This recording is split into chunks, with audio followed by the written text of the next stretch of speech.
Hi, my name is Mike Yulo, And I'm Angela Yulo. and we just want to share na sobrang ganda ng pinagbago namin ng buhay namin dito sa iFern. Kwento lang po namin, dati dahil di kami nakapagtapos ng pag-aaral at maaga kaming nagkapamilya, nag-work ako as promodizer ng Magic Sing right after magtinda-tinda ng calamares, isaw, siomay sa may kanto nung tinitirhan namin dati sa may Caloocan. Bahay ng aming biyanan. Dito nagtitinda ako ng calamares, siomay, isaw. Pinakiusapan ko si Kuya Alex, yung may-ari ng tindahan, baka pwedeng pumuesto dito. Nakilala ko si Michael, uupa raw sila rito na magtatayo sila na siomay. Sila na nagbigay ng magkanong upan daw nila. Sabi ko, 1.5. Sabi ko, 1.5, isang buwan. Walang-wala dati sa pagpupursige, sa pagsisikap, laban lang sa pangarap. Ayan, may pag-asenso talaga.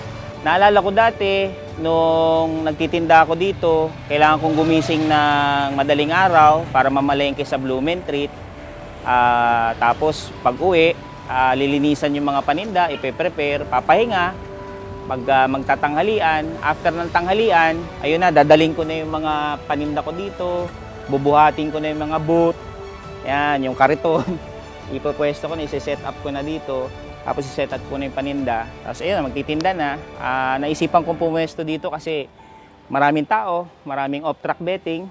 Kumikita naman, maraming taong madiskarte, tsaka talagang desidido sa trabaho, tsaka magaling dumiskarte sa tao na makipag-usap. Okay naman ang benta, minsan 200, minsan 300, sakto pang gatas, pandagdag pangkain para sa pamilya. Kasi nung time na yon, meron na kaming dalawang anak nung misis ko. Very clearly remember, nakatira pa kami nun sa Caloocan. Ayun, himihingi pa rin kami ng tulong sa mommy ko. Dito kami natin, Tahimik Street, sa Banal. Yan. Ano na ito, boundary ng Caloocan at Quezon City.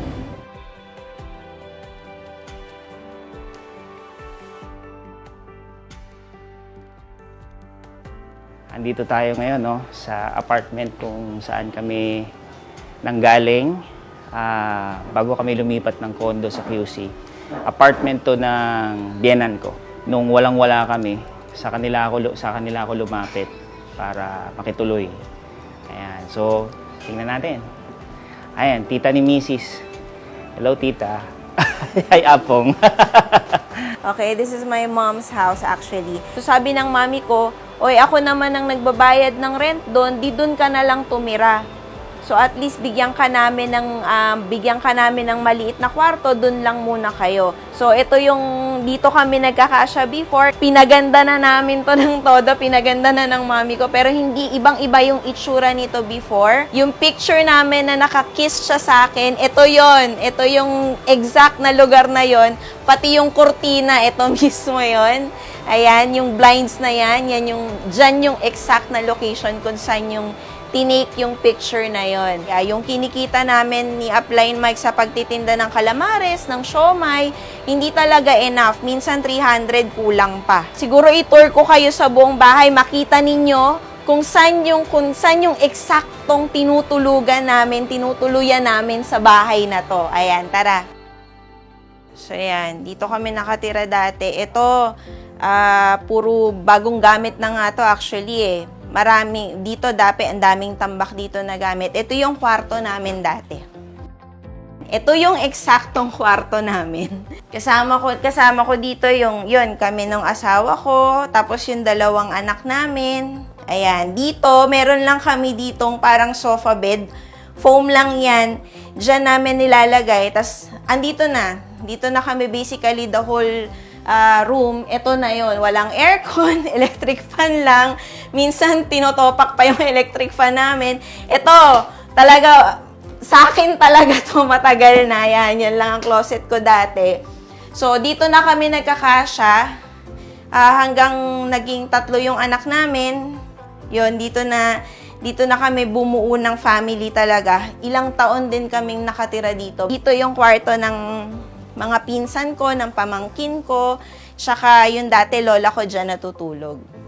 Ayan. Makikita ninyo, dito kami nagsimula. Ito yung buhay namin before. Kumbaga, walang paweran to. No joke to, no hype. Kasi bakit tita ko mismo nandito? Ayan. Hanggang ngayon, dito pa rin nakatira tita ko. So, sobrang laki ng pinagbago ng buhay namin. Sobrang, kung meron man akong siguro, pinakamalaking pinagpapasalamat sa Diyos is yung nakita nyo naman, di ba? Tapos mamaya makikita nyo yung bagong bahay namin. Ang laki nung naging difference, ang laki ng binago ni iFern sa buhay namin. So, ito kami dati, mamaya makikita nyo kung sino na kami ngayon. After ko mahirapan sa pagtitinda-tinda, sabi ko, ba't di na ako mag-apply ng trabaho? So, nag-apply ako trabaho, doon ako naging promodizer ng Magic Sing. Okay, naging promodizer ng Magic Sing, naging cashier ako ng Belgian Waffle. Hanggang sa, nung nasubukan ko yun, wala rin, maliit din ang income. Yun na nga, may pangarap tayo na mas magandang buhay para sa pamilya. So, doon ako sumubok mag-network marketing. Ang kumpanya na sinalihan ko noong time na yon, doon ko nakilala at naging downline ang top 1 ngayon ng iFern, si upline Zach Lopez. Una kami nagkakilala, he was just a promodizer, and si Angela naman, nagbebenta lang ng kung ano-ano. Na wala naman stable talagang income for their family. Then, nag-try mag-network marketing, doon kami nagkakilala sa una naming company, parehas kaming hindi naging successful that time. Ito nakakatuwa. Andito tayo sa Mamihan, kung saan kumakain kami ni upline Zach Lopez dati. Yan, tuwing gabi, after namin humataw, after namin umikot, yan, dito kami nagmamami. 15 pesos isang mami, sold na kami. Sila po yung customer namin lagi. Sa paggabi, tapos pagdating nila sa umaga, kakain sila ng tapsilog tsaka mami. Wala pa kasi kaming lugaw noon eh. Bago pa lang ngayon, meron na. Noon pa po, 2006 kami dito. Kaya nakilala ko na po sila dalawa mag-asawa. Pati yung bibi nila, yung panganay, tsaka yung pangalawa na pe. Kasi di na sila nagluluto, dito na po sila. Yun na, dito yung bahay nila, ay kusina nila. Dalawa. Opo, galing po sila sa trabaho noon. Na-invite siya sa network marketing business. That was his first company. Nung na-invite siya doon, ako, suporta lang talaga. Ang nangyari pa noon, kasi wala kaming pangsali, talagang ibinenta niya pa yung cellphone ko, naregalo pa ng mami ko. So, ang ginawa niya, sabi niya sa akin, Mami, ibenta na lang natin yung cellphone mo. Papalitan ko yan ng may 4 na gulong. Yun yung sabi niya sa akin. So, ako naman, sabi ko, sige, subukan natin, wala naman ang mawawala. Nung nakasali na kami, kahit papano, nagkaroon ng progress. Karoon siya ng yung first income niya, first check niya. Medyo umangat-angat ng konti, guminha-ginhawa yung buhay namin. Doon na kami nakalipat from Caloocan, dun sa susunod naming condominium, which is in Green Hills naman. Yung unang sinalihan ko, nagsarado. So, nung nagsarado siya, so I joined another network marketing company, and dun sa company na yon, I was given the opportunity to become an international trainer or networker. So, pinadala ako ng Nigeria, Africa for 1 year, and then Papua New Guinea for another year. Yung sa family niya kasi lagi siyang hiwalay, no? Kumbaga parang OFW ang dating niya, yung ganong setup. Ang hindi ko kinaya was after going home from Papua New Guinea was tuwing lalabas lang ako, pupunta lang ako ng tindahan, sari-sari store, 7-Eleven. Tatakbo sa akin yung bunso kong anak, si Kendra, and magbibilin siya. Daddy, mabilis ka lang ha. Huwag ka matagal. So, yun yung hindi ko na kinaya. Kaya sabi ko sa sarili ko, ayoko na mangibang bansa. Iwanan yung family para mag-network. Pero ang kapalit naman yon yung pagbaba ng income niya. Dumating din sa point na hiniraman niya ako. Sabi niya, bro, meron ka bang extra? Minsan magchat-chat siya, Mike, bro, baka meron ka dyan. Ang income ko na lang 50,000. So, parang ang tinatrabaho ko na lang, renta at saka sasakyan. So pag kumain kami, negative na. Yung like hindi ako makahingi ng gusto ko or hindi mabili yung gusto ko. Every time na mag-aasa ko, they're saving money. they need to pay something else. Mayroong times na nag-aaway sila ni Mommy dahil sa money, ganito, ganyan. Yung utang namin sa bahay, umabot na ng 3 buwan. Yung tubig, kuryente namin, ganun din. And nahatak na yung sasakyan. One day na lang nagising ako, wala na pala kaming car. One day na lang, nagko-commute na kami. Nag-commute na kami. One day, pagbaba namin, wala na nakalagay doon sa parking. Pinakawala na namin yung sasakyan. Yung mag-asawa, once a day na lang kumakain. Para yung mga natitirang pera nila, para ipakain na lang, lalo na may baby pa sila. So, in short, talagang tiisan silang mag-asawa eh. Kalahin mo once a day. Kaya nga every time papa-meeting, since kumikita naman ako, papipiliin ko si Angge, tara, saan tayo kakain? Diba? And for that, sobrang tuwa na sila. Sa grabe nung hirap namin nung time na yun, dumating nga kami sa point na mamimili lang kami kung kakain ba kami o yung mga anak namin. Minsan nagdadasal ako, nagtatanong ako, Lord, bakit ganun? Mabait naman kami, sumusunod naman kami sa'yo, pero bakit nahihirapan kami? Bakit ganito yung buhay namin? Bakit hindi man lang kami makaranas ng kahit konting ginhawa? Bakit yung nararanasan ng ibang tao, hindi naman maibigay sa amin? And yun yung sitwasyon namin just last year lang, May of 2019. Right before, yun na, kinausap na namin si Upline Zach. Okay, Upline Zach used to be my downline from one of the companies na sinalihan ko na nag-close. Tanggap nila, with all humility, na iba na ngayon. Ako na yung upline, sila na yung downline, and nakinig sila 101%. Sabi ni Upline Zach sa akin nung nag-usap kami for the first time after so many years kami nagkahiwalay. Sabi niya, Upline, grabe, ang dali-dali pala mag-networking. Ang gaan-gaan pala, ang simple-simple lang. And syntax error ako. Parang hindi mag-register sa utak ko. Sabi ko, paano nangyaring madali? Ang tagal ko nagne-network, sobrang hirap. Sobrang hirap. Tapos sinasabi nito ngayon, ang dali-dali. Kaya pala, when I started doing iFern, naramdaman ko yung gaan. Kung gaano pala talaga kagaan gawin si iFern because of Sir Manitan. And siya na ngayon yung upline, baliktad na. And I'm very happy na siya ngayon yung upline ko. He is now my mentor. He has guided me. Sobrang galing niya, no?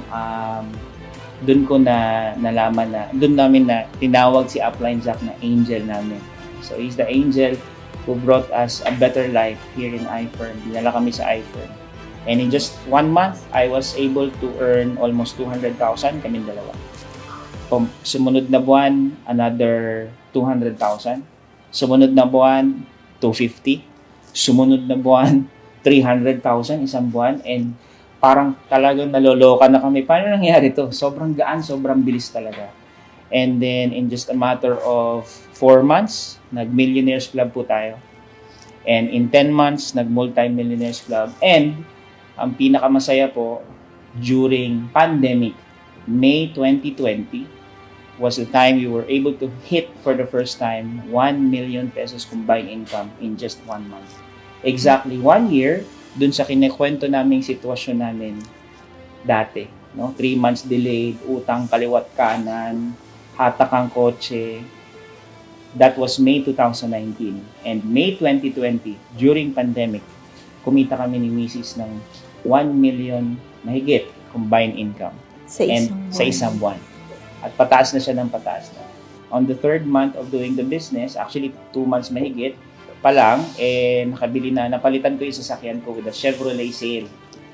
Tapos noon, 1 year and 1 month, nakabili kami ng Porsche Macan.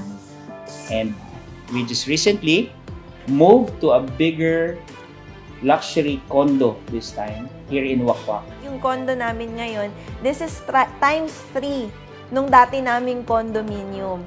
Times 3, times 4. So, nung nakita nila, pagpasok nila, nakita nila yung pinto pa lang, yung entrance pa lang, yung foyer pa lang namin. Grabe na. Ang ganda-ganda. Wow talaga. Napaka-wow kasi unang glance mo pa lang, isipin mo yung bahay namin, kwarto lang. Kasi yung kwarto ko, kasing laki ng bahay namin. Ganun siya. Yung kwarto ko kasing laki lang ng sala namin. Tapos nung nakita niya yung dining, yung anak ko, yung isa sabi niya sa akin, yes, finally, we can eat together. Habang umiikot siya, sumisigaw siya, wow, this table is huge. We can finally eat together. Doon sa dati naming kondo, yung kitchen namin, 4-seater lang yung table namin. Tapos dahil sobrang liit lang niya, hindi kami pwedeng sabay-sabay kumain. Tapos nung nakita nila yung mga kwarto nila, ang lalaki, sabi nila, Mami, ang ganda-ganda dito. Tapos may kanya-kanya silang aircon, may kanya-kanya silang TV. Hindi na sila nag-aagawan kasi sa dati naming kondo, grabe, talagang kung sino yung nauna sa TV, siya na yung magdo-dominate ng buong araw. Tapos hati-hati lang talaga sila. And ang ganda, ang laki pa ng balcony namin. Kala mo, pwede kami mag-garden, no? Sa mataas, sa 25th floor, pwede mag-garden sa balcony. Masabi ko lang po sa mga nakakapanood sa amin ngayon, pwede kasing ito na yung matagal mo nang pinagdadasal. Parang ako din, nung nakaraang taon, yun pala, matagal nang pinapakita sa akin ni Lord, ini-ignore ko lang. Hindi lang namin binibigyan ng pansin. So, maaring ito na pala yung pinagdadasal mo, ito na pala yung hinihingi mo sa Kanya na kaginhawaan. Kailangan mo lang gawin is maniwala. Ang kailangan mo lang ay simulan. Sobrang thankful kami sa Diyos dahil kay Upline Zach, unang-una sa lahat kasi dinala kami dito sa iFern. And sobrang pasalamat kami kay Sir Tom and Madam Kimi for all the love and support, and sobrang galing mag-mentor ni Sir Tom, no? Talagang pagka bilyonaryo, legit na bilyonaryo yung nagme-mentor sa'yo. Talagang totoo din na mararanasan mo at matututunan mo kung paano talaga yumaman. Kasi mayaman talaga yung nagtuturo. So, in effect, no? Dahil sa kinailangan lang namin gawin is magsipag. Hindi kailangan ng magaling, sabi nga ng Upline Jack ko. Hindi kailangan ng magaling sa iFern, kailangan masipag. So binuhos ko lahat ng sipag ko dito since day 1. 1 year and 4 months na po kami sa iFern. Since day 1, di po kami tumigil magtrabaho. And ngayon, we are living not just the life, but the luxury life na binibigay at ino-offer ng iFern. We are now living in a luxury condominium here in Wakwak. 180 square meters. Talagang yung misis ko, pag may nag-doorbell, galing kwarto papunta sa pinaka-entrance ng condo, hingal na, pagod na agad, di ba? So, sa sobrang laki. Samantalang dati, pagpasok namin, sala na, kanan ka lang ng konti kusina, akyat ka 2 kwarto. Yun na yun. Tapos nakita nyo naman yung bahay namin sa Caloocan. Yun, mas matindi yun. Pero dito, binibiro ako ng misis ko tuwing umaga, anong oras tayo mag-check out? Parang hotel. Okay, parang hotel yung tinitirhan namin ngayon. And sobrang thank you sa mga advice ni Sir Tom. Hindi kami makakarating dito